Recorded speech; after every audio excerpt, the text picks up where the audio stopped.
Amados hermanos, Dios les bendiga en esta noche. Hoy es día lunes 9 de marzo del año 2026. Ya entramos a este tercer mes de este 2026, año 2026. Ya prácticamente ya rebasamos la primera semana, estamos ya al 9 de marzo.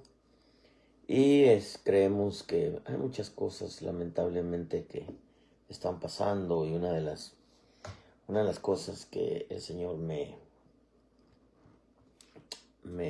decía la semana pasada, precisamente lo mencioné aquí también, con toda esta situación del caso Epstein, la tortura de niños, el sacrificio de niños. eh, eh, es tan asombroso como, a pesar de que se descubrió todo eso, el FBI lo descubrió, llegó a la mesa del presidente Trump.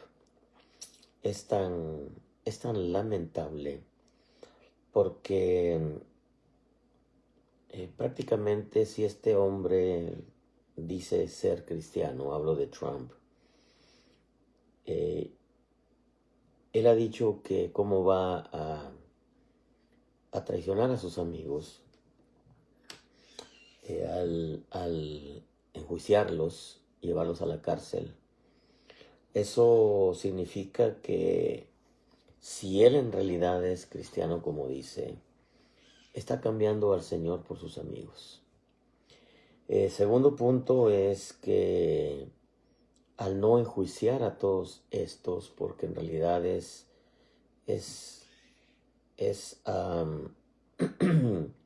homicidio de menores, es diabólico, y todo ese derramamiento de sangre por ser él el presidente.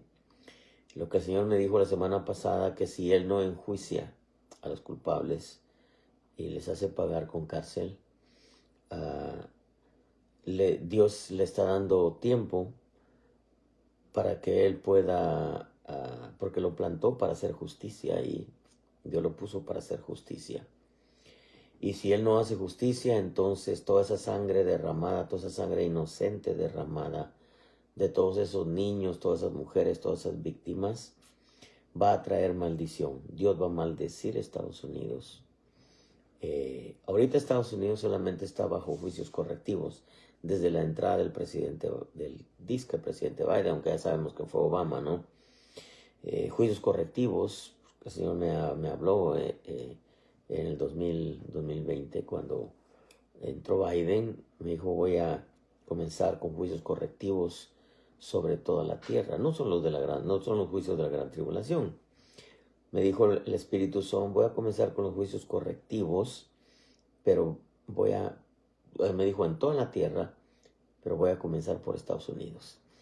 Entonces, al Dios darles a Biden, porque le dio a Barrabás, y no estoy diciendo que Trump sea al Señor, ni lo estoy comparando, pero le dio a Barrabás, es lo que el Espíritu me dijo, era un juicio correctivo sobre Estados Unidos. Ahora que Dios planta a Trump para frenar el tiempo de los hombres, porque el tiempo de Dios sigue corriendo, pero es profecía, nadie lo frena, Dios está cumpliendo su palabra. Pero lo asombroso de esto es de que sabemos que el anticristo va a tomar la más grande de las fortalezas. Otras versiones dice la más grande de la fortaleza, lo cual es Estados Unidos. Sin Estados Unidos no se puede implantar un nuevo orden mundial. Tiene que participar Estados Unidos, tiene que aprobarlo, o tiene que desaparecer como Estados Unidos. Por eso es que la batalla con toda la invasión es de convertir a Estados Unidos en un estado islámico, desde donde van a salir todas las leyes a nivel mundial. La ley Sharia, la ley política religiosa, que va a salir desde Estados Unidos. Pero claro, como van a tomar Estados Unidos, y como Dios va a permitir que Israel reciba al anticristo, como le dijo: he venido en mi nombre y no me he recibido, otro vendrá en su nombre y a ese recibiréis. El Señor les estaba profetizando que van a recibir al anticristo. A la mitad de la semana se quita la máscara, pero Estados Unidos definitivamente está cerca de ser una nación maldita por Dios. Eso es lo que el Espíritu me dijo la semana pasada. Toda esa sangre derramada, porque la sangre derramada injustamente trae maldición sobre esa tierra en donde esa sangre inocente fue derramada. Fíjese que nosotros debemos de tener en cuenta todo lo que está pasando y ponernos a pensar de que en realidad esto está fuerte. Eso está bastante fuerte y creo con todo mi corazón que lo que está sucediendo ahorita está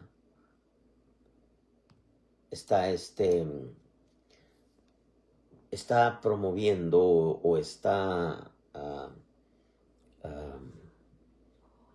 todo lo que está sucediendo en Estados Unidos se está atrayendo, mejor dicho, se está atrayendo ese juicio de maldición de parte de Dios. La sangre que se derrama inocentemente atrae maldición sobre a todos aquellos que la derraman. Creo que es lamentable porque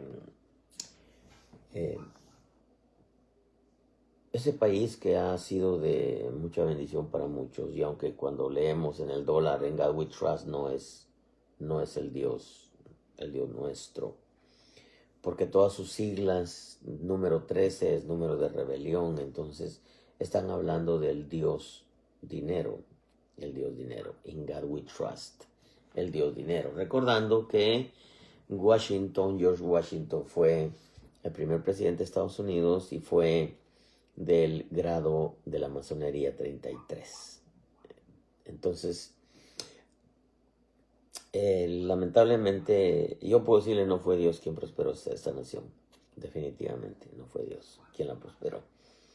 El diablo también da dinero, ¿no? Da dinero.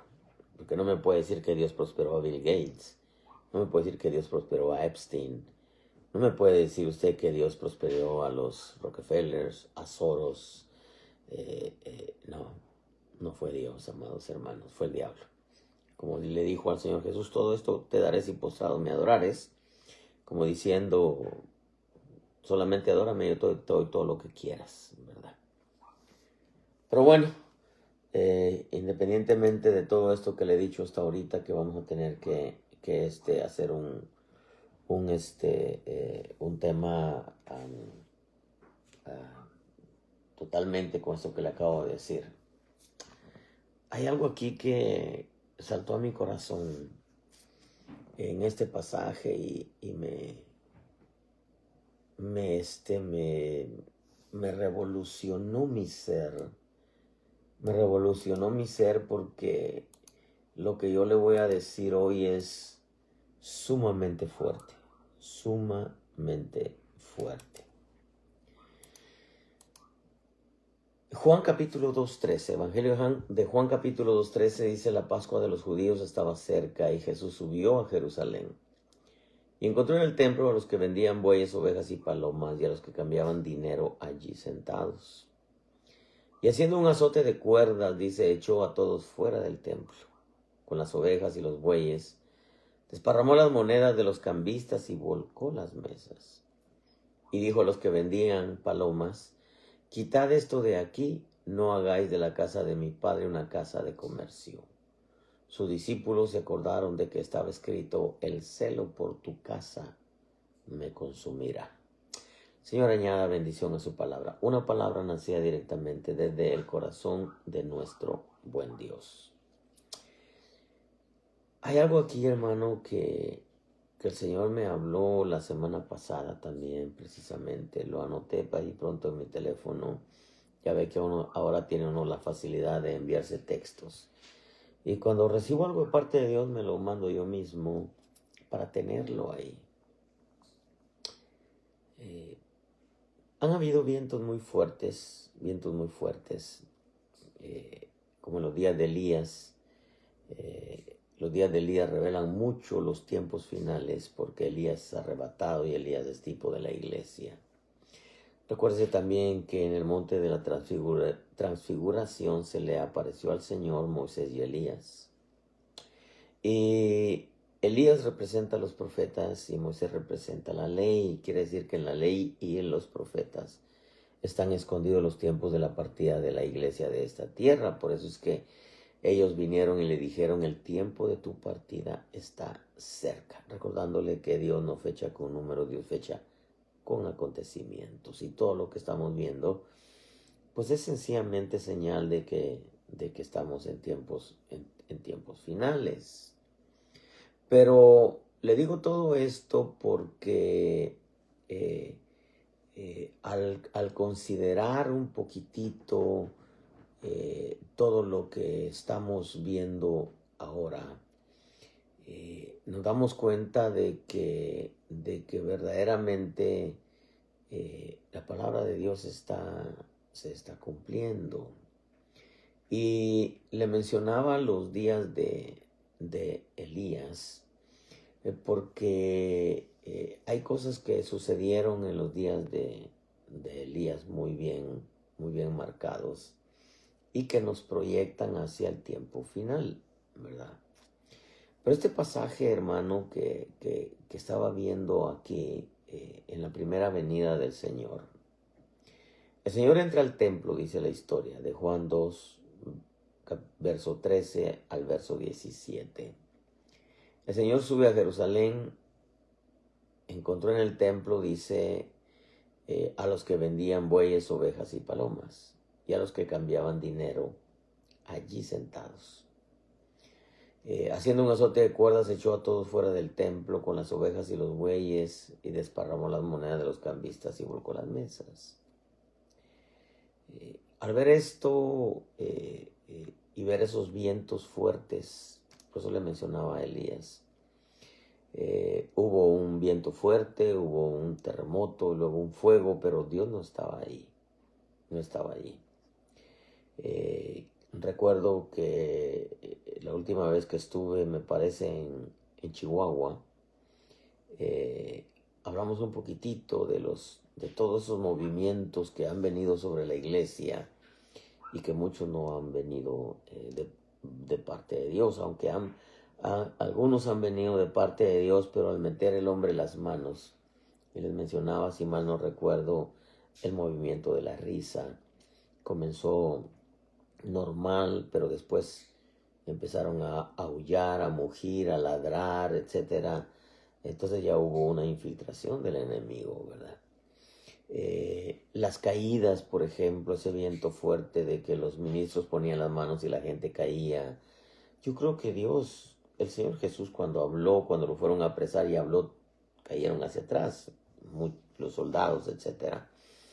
Porque es el poder de la presencia de Dios. Pero empezaron a meter las manos, empezaron a empujar, con tal de que dijeran: wow, qué tremendo poder tiene ese predicador. O sea, el hombre mete las manos y las cosas se echan a perder.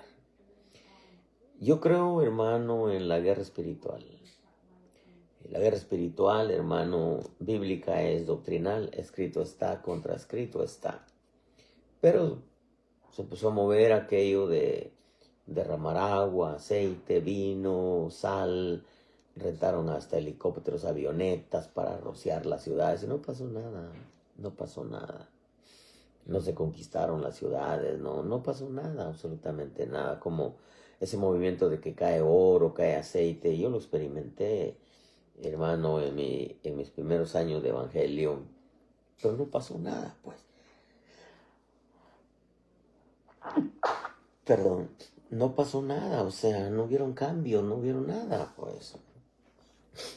Muchas veces el enemigo tergiversa muchas cosas. Otro movimiento fuerte que hizo estragos en la iglesia fue el famoso mensaje de la prosperidad. Yo soy un fiel creyente de la prosperidad que viene de Dios como efecto de una vida consagrada a Dios. Buscar primeramente el reino de Dios y su justicia, que Él nos gobierne que Él reine sobre nosotros, que nos gobierne por medio de sus leyes y todo lo demás será añadido. Como le dijo Juan a Gallo, amado, yo deseo que seas prosperado en todo, así como prospera tu alma y que tengas salud. La prosperidad comienza de adentro hacia afuera. Pero aparece el movimiento de la prosperidad y claro, el enemigo, que es especial para imitar 5 mensajes según el querubín.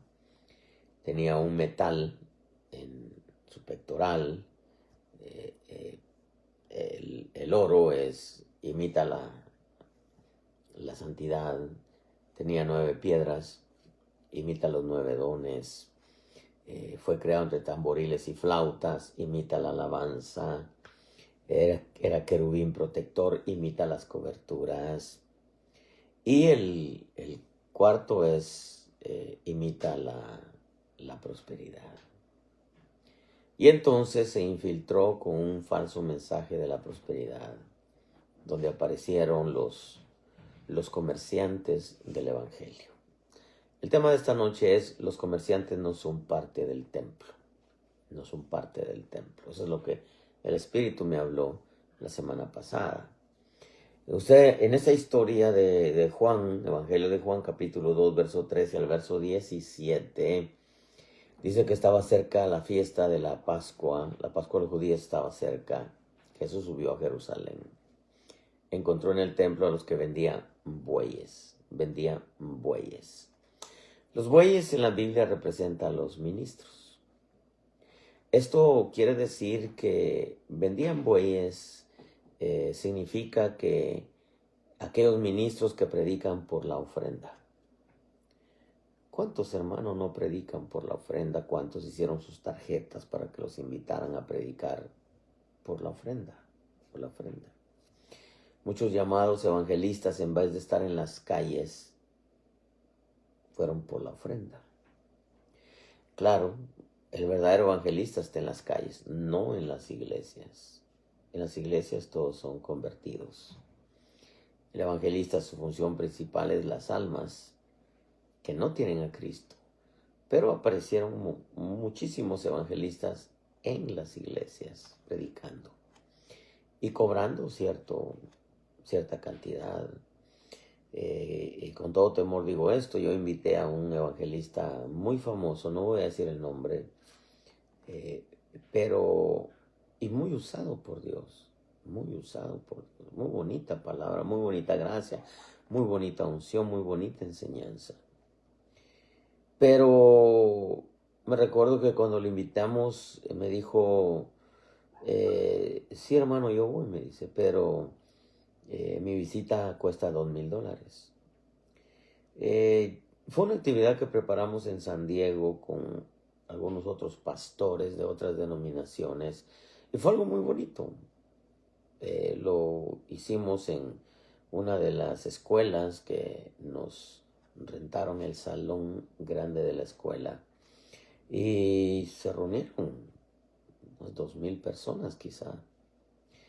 Y él vino. Yo no me dé más que $2,000, es todo. Vino, compartió, predicó. Muy bonito mensaje. Pero ahora yo me pongo a pensar, los que vendían bueyes, significa aquellos ministros que predican por la ofrenda. La Escritura dice que hay que dar de gracia lo que de gracia se ha recibido. Pero claro, es indudable que una ofrenda es buena para aquellos que uno invita. Pero no es una ofrenda en donde el invitado va a decir cuánto es lo que quiere que le den, pues, ¿verdad? Aquí podemos nosotros meter, porque alguien dirá, ya ve, entonces el evangelio hay que dar de gracia, pues, lo que de gracia hemos recibido. Sí, la Biblia eso nos enseña. Pero la Biblia enseña acerca de diezmos y ofrendas. Las ofrendas son voluntarias, los diezmos son impuestos, porque hay que pagar diezmos. Y no son de la ley, como muchos dicen, ¿verdad? Porque están perdidos. Acuérdese que Abraham le diezmó a Melquisedec y Melquisedec le dio pan y vino. Y dicen, es que es de la ley, pero Abraham no vivió bajo la ley. Abraham vivió bajo la gracia. La ley vino 400 años más tarde en el Sinaí, después de que Israel salió de Egipto. Fue cuando vino la ley que Dios le escribió en las tablas a Moisés. Pero como está en el Viejo Testamento, dice, es de la ley, pero muchos no saben ni siquiera lo que enseñan, pues Abraham vivió en la gracia. Y claro, los diezmos son de la gracia, pues, la gracia. Por eso Pablo los menciona en Corintios, que los que predican vivan del Evangelio, dice. Claro, lo que entra el pastor tiene que administrarlo, ¿no? Al final es el que va a dar cuentas, ¿verdad? Y vuelve a mencionarlo Pablo en Hebreos, ¿verdad? Abraham diezmó a Melquisedec. Pero bueno, ese es otro tema. Pero vale la pena decirlo porque vendían bueyes significa que aquellos ministros que predican por la ofrenda. Otros son los que cobran por predicar, aquellos que piden hotel, comidas y transporte a su gusto, ¿verdad? Y no como esta comida, y no como aquella comida, y no como aquella comida, pero esto sí, y quiero un hotel, y quiero transporte, etcétera, etcétera. Y lamentablemente en la iglesia moderna se mueve mucho eso, mucho. Aquellos que demandan que se les dé una ofrenda, yo creo que el obrero es digno de su jornal, ¿verdad? Una ofrenda, pero no puede imponer un salario, ¿verdad? Un salario. Es como los grupos de alabanza que hacen conciertos y dicen, bueno, nos dan tanto y ustedes cobren lo que quieran, ¿verdad? No, es una ofrenda. Se supone que el que va a dar la ofrenda debe de ser justo en lo que va a darle a aquel que invita, ¿no? Otra cosa que aparece aquí es que vendían también ovejas. Vendían ovejas. Y eso significa aquellos que comercian con las ovejas. Trasquilan las ovejas recogiendo ofrendas extras. Tienen muchos cultos para sacar mucho dinero, porque hay quienes hacen 2 cultos en domingo, hacen culto martes, hacen culto jueves, hacen culto viernes, hacen culto sábado, hacen 2 cultos domingo, ¿verdad? Porque comercian con las ovejas. Pero no solamente eso, ¿no? Sino aquellos que dicen, Dios me habló, que hay 50 de a 1000, ¿verdad? Por ejemplo, la mujer que supuestamente es la pastora, que es la que está trabajando con Trump. Apenas vi un post ahora que pusieron ahí en el internet, en donde está hablando que quiere recoger $100,000. Y dice, quiero 10 personas de a $10,000 cada una. Y si no, que sean 20 de a 5, y si no, que sean 100 de a 1000. Pero hoy yo voy a recoger $100,000. Perdónenme lo que voy a decir, pero da asco escuchar eso. Porque sí, muchos ministros se enriquecieron a costillas de las ovejas. La Biblia nos enseña a enseñarles al pueblo a honrar a Dios con las primicias de sus cosechas, sus diezmos, sus ofrendas. La ofrenda es voluntaria, aunque la ofrenda es mejor pagada que el diezmo de parte de Dios, porque mejor remunerada de parte de Dios, porque el diezmo es para que no falte nada y la ofrenda es para que se enriquezca el que ofrenda. Conocí una iglesia allá en Vanderhoof, Canadá, una iglesia que tenía su propia universidad, tenía su propia secundaria, high school, etcétera, desde kinder hasta universidad. Una iglesia como 500 miembros, tenía misioneros en muchos lugares, en muchas naciones. La iglesia lo sostenía. Ellos no creían en los diezmos, ellos en las ofrendas, pero es tan asombroso. La mayoría de ellos hablaba 5 idiomas y la mayoría de ellos en su la parte de atrás de su casa, porque Vanderhoof era un pueblito pequeñito. La mayoría de ellos tenía su propia avioneta atrás de su casa. Y yo me pregunté cómo es posible una iglesia tan próspera, sosteniendo aproximadamente, no recuerdo cuántos misioneros, pero eran muchísimos, muchísimos misioneros que se juntaron esa vez.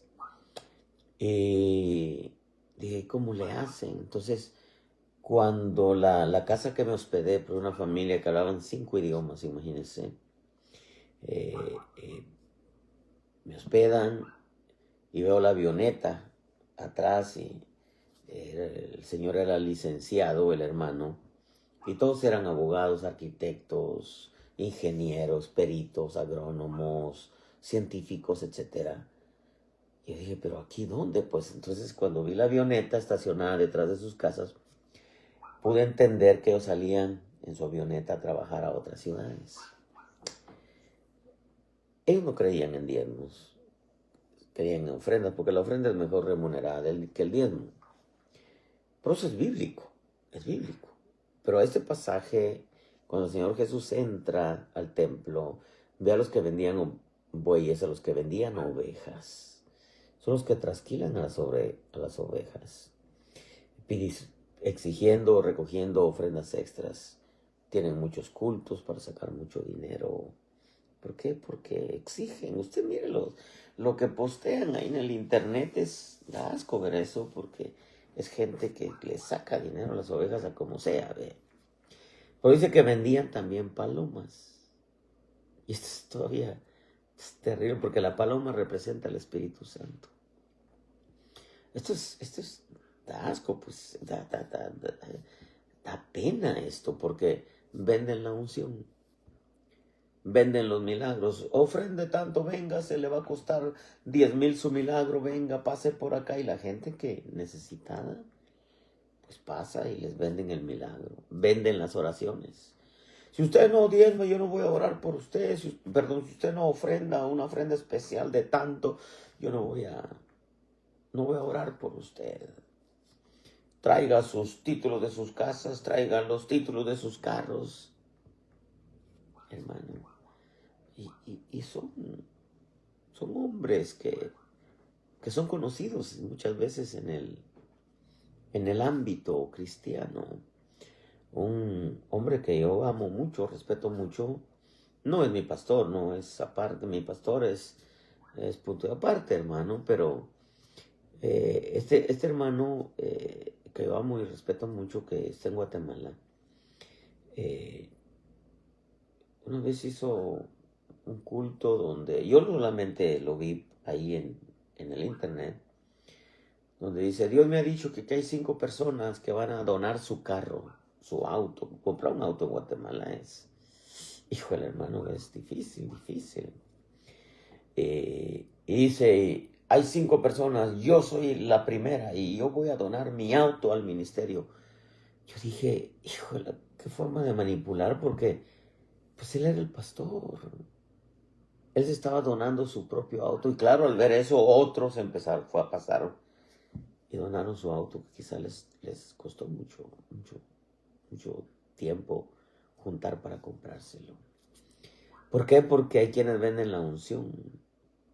Ministros que lamentablemente uno ha conocido, que se honren la unción después de predicar, aparte de la ofrenda que se iba a llevar, honren la unción, y ha pasado la gente a dar más. Eso fue lo que el Señor se encontró en su primera venida.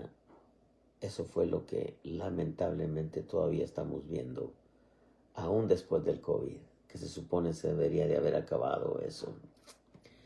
A los que cambiaban dinero, encontró en el templo a los que vendían bueyes, ovejas y palomas, y a los que cambiaban dinero allí sentados. Muchas veces, hermanos, son vendimias que se ponen ahí dentro de las iglesias. Y yo no digo que no hay que hacer talento pro templo, hermano, pero a veces no se necesita. Yo creo que se puede hacer Sí hacen falta fondos, claro que sí, se puede hacer.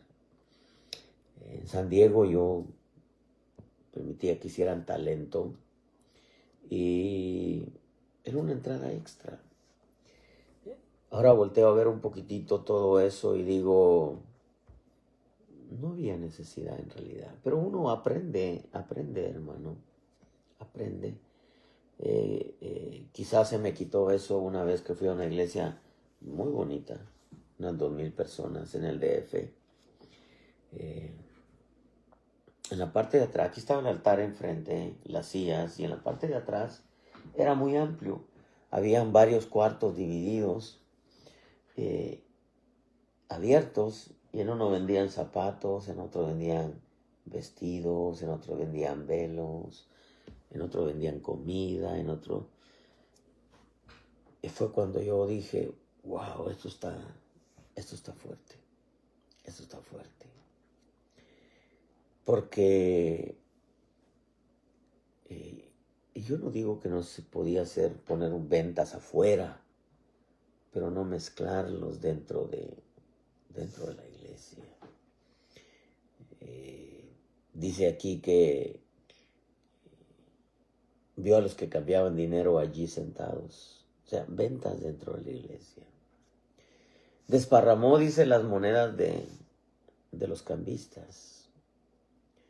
Eso quiere decir que tarde que temprano aquellos que comercian, todo eso que han comerciado, se les va a desparramar. Esto es profético. Se les va a desparramar todas sus ganancias. Les volcó las mesas.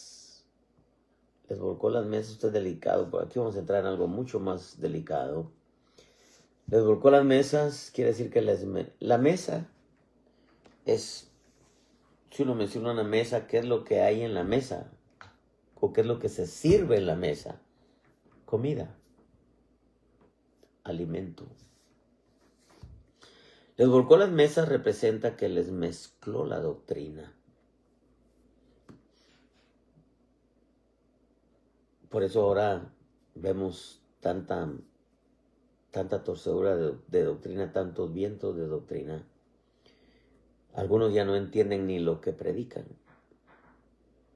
Porque, como dijo Pablo, el propósito de nuestra instrucción es el amor nacido de un corazón puro, de una buena conciencia y una fe sincera. Porque algunos, desviándose de estas cosas, cayeron en palabrerías que muchos ni siquiera entienden, se desviaron.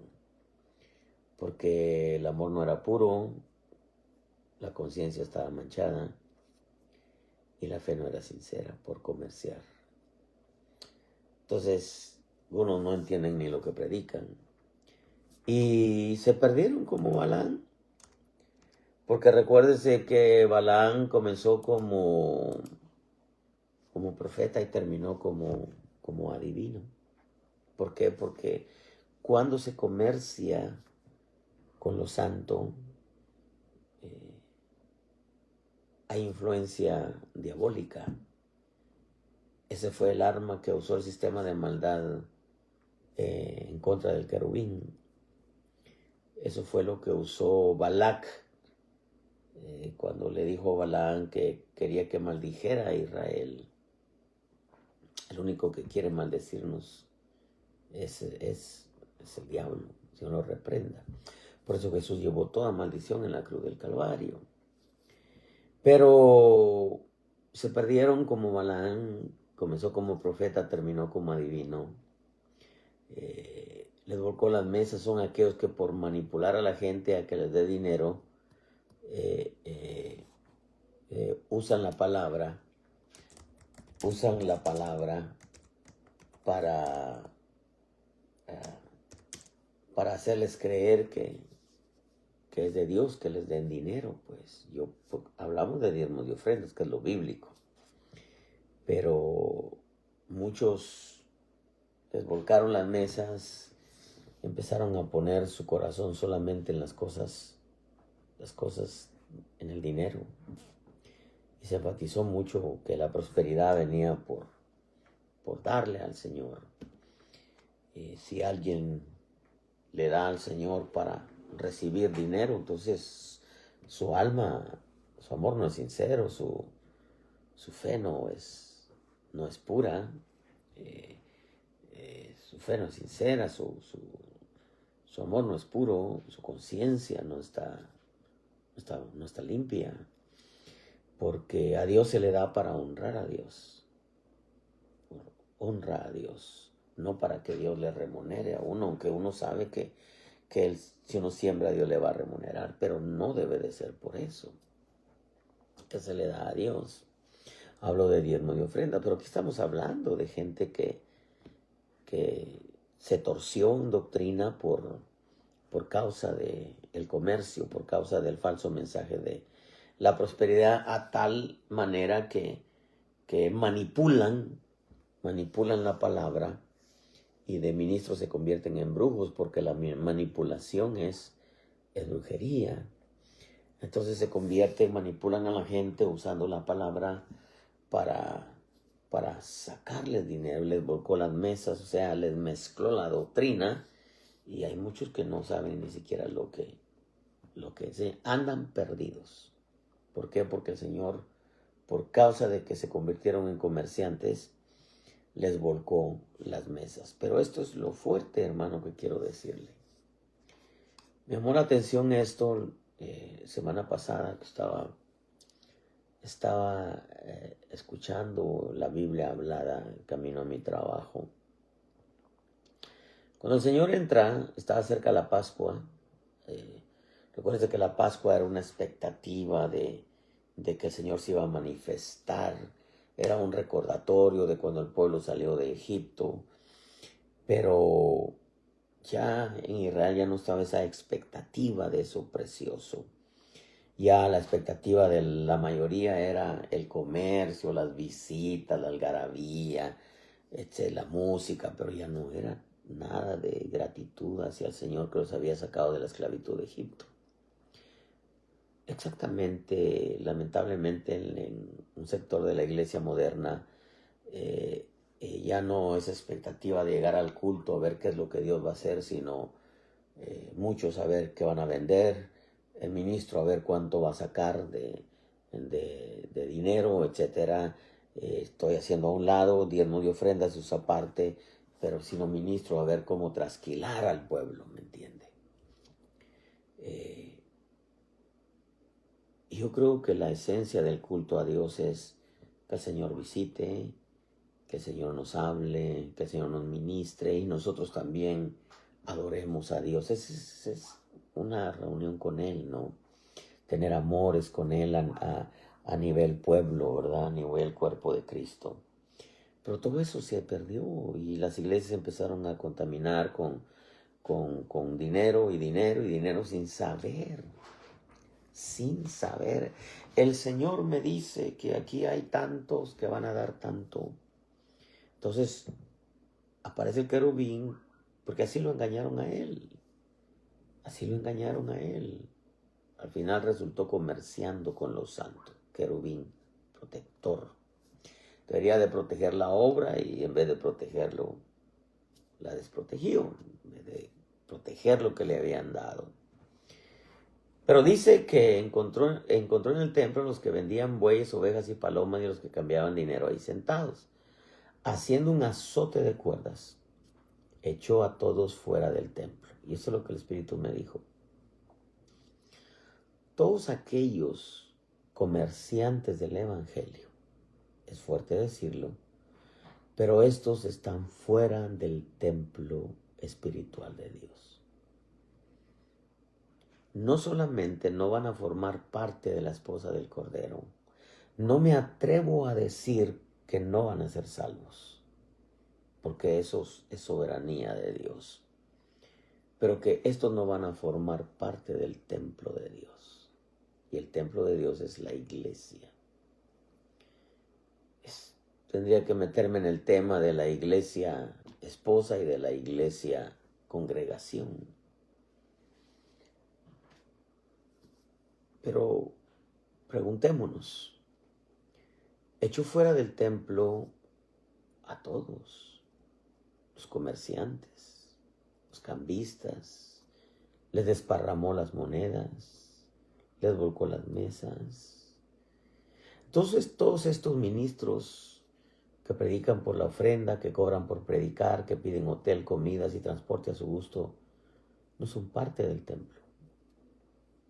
Yo no me atrevo a decir porque el Señor no me dijo si son salvos o no son salvos. Eso es soberanía de Él, pero que no son parte de la iglesia.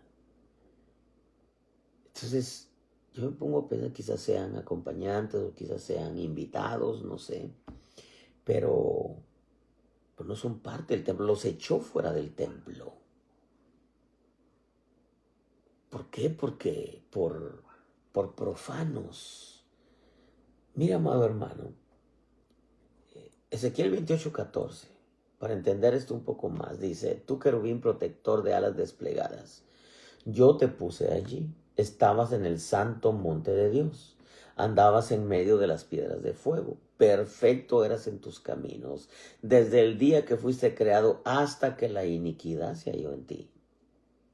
A causa de la abundancia de tu comercio, te llenaste de violencia, pecaste. Yo pues te he expulsado por profano del santo monte de Dios. Yo pues te he expulsado por profano del monte de Dios y te he eliminado, querubín protector de en medio de las piedras de fuego. ¿Por qué lo echó Dios? Ahí lo dice claro: a causa de la abundancia de tu comercio te llenaste de violencia y pecaste. Yo pues te he expulsado por profano. Profano quiere decir que no tuvo temor de Dios. Entonces, si Dios no se tentó el alma para echarlo del monte santo y sacarlo de la esfera donde Dios se movía, y lo eliminó, lo expulsó por profano, por comerciante. Pensamos que los comerciantes del evangelio van a estar cerca del Señor porque buscaron la prosperidad material del pueblo, cuando la prosperidad que Dios quiere es interna, del alma. Amado, yo sé que deseo que seas prosperado en todo, así como prospera tu alma y que tengas salud. Si Dios echó del monte santo al querubín que cubría, todos los ministerios cubren. Eso está claro en el tabernáculo de Moisés. Claro, hay una cobertura mayor que sienta la doctrina, que es el apóstol. No es el tema. Si Dios echó del monte santo al querubín, pensamos que los comerciantes modernos se irán al mejor lugar y cerca del Señor. Serán echados de la presencia de Dios y se quedan hablando palabra que ni ellos entienden, porque les volcó las mesas, o sea, les confundió la doctrina. Judas, siendo un genuino apóstol, Judas, siendo un genuino apóstol, ¿cuántos milagros hizo Judas? ¿Cuántos milagros hizo Judas?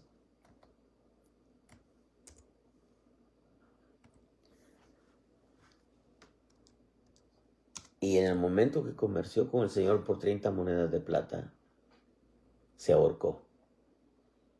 Quiere decir que los que comercian con el evangelio, los que comercian con las ovejas, los que predican por la ofrenda, cobran por predicar, piden hotel y comida a su gusto, cobran cierta cantidad.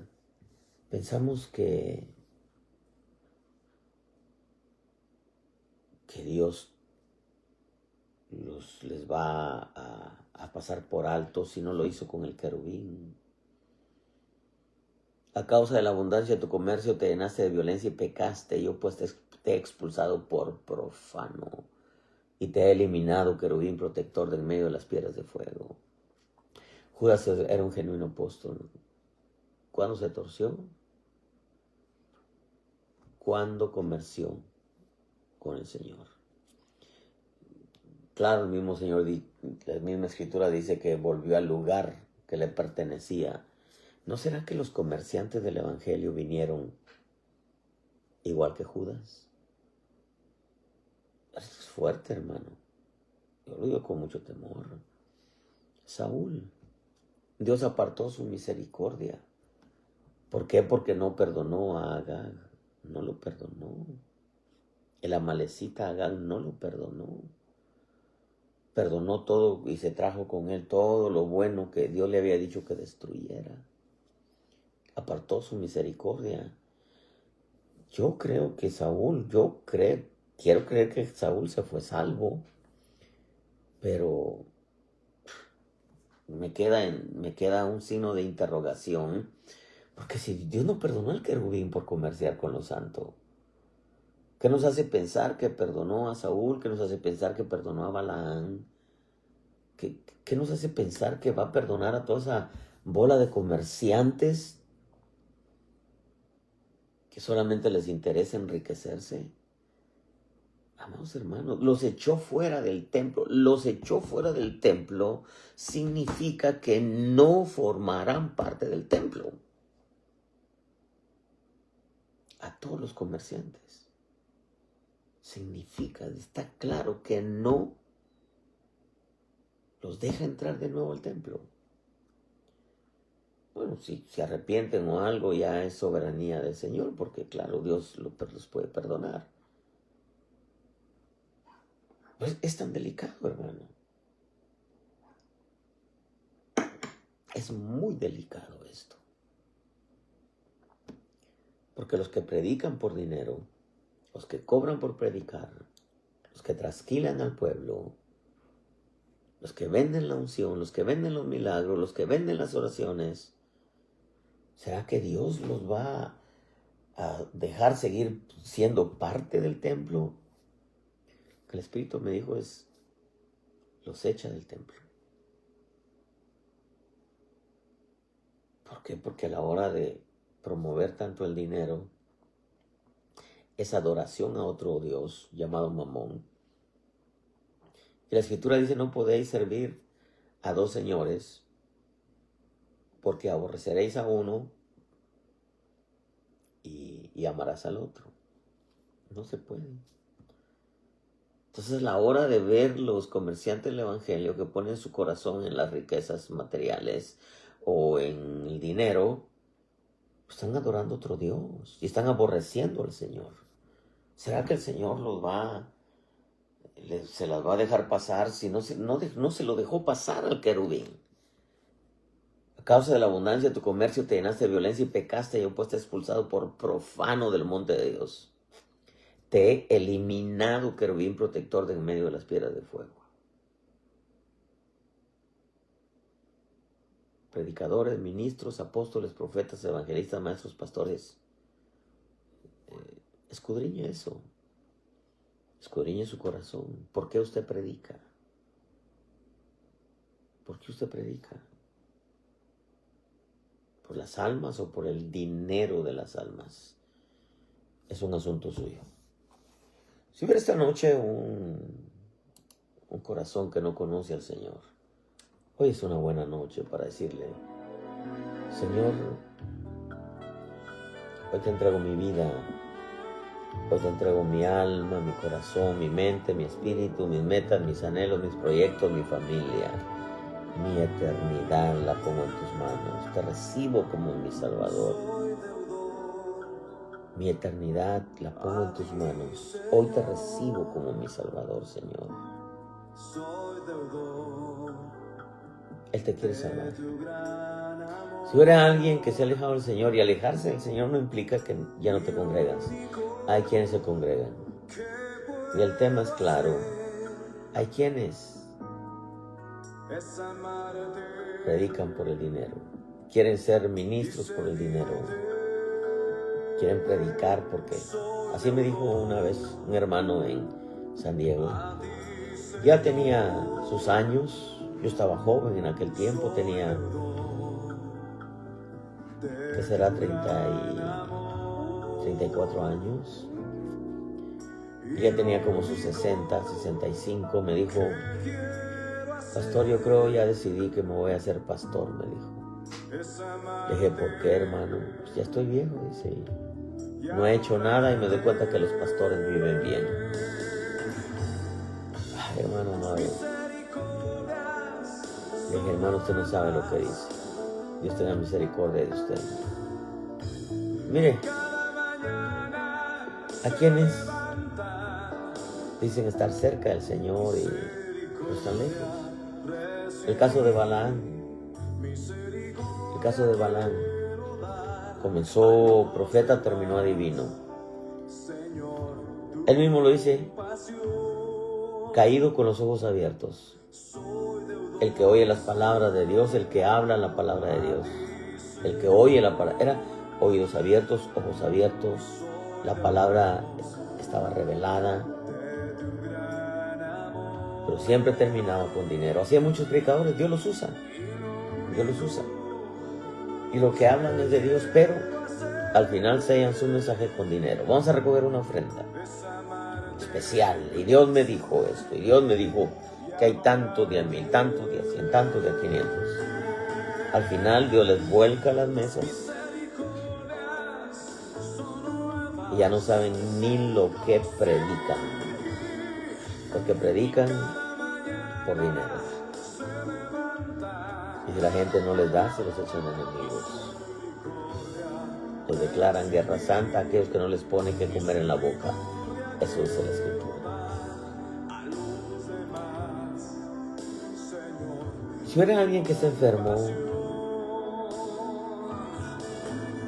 bueno, si hubiera alguien que está enfermo, Señor, sáname, sáname. Un predicador que se ha desviado con el falso mensaje de la prosperidad, decirle, Señor, hazme volver a la senda antigua. Y aparte de eso, si hubiera alguien que esté enfermo, sea oveja, sea ministro, y dile, Señor, sáname, sáname, eterno Dios.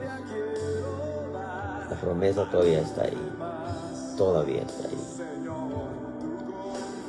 Termino con esto. Cuida tu vida en el temor de Dios, cuida tu salvación con temor y temblor, y cuida tu relación con el precioso Espíritu de Dios y con su palabra, el verbo que se hizo carne y habitó entre nosotros.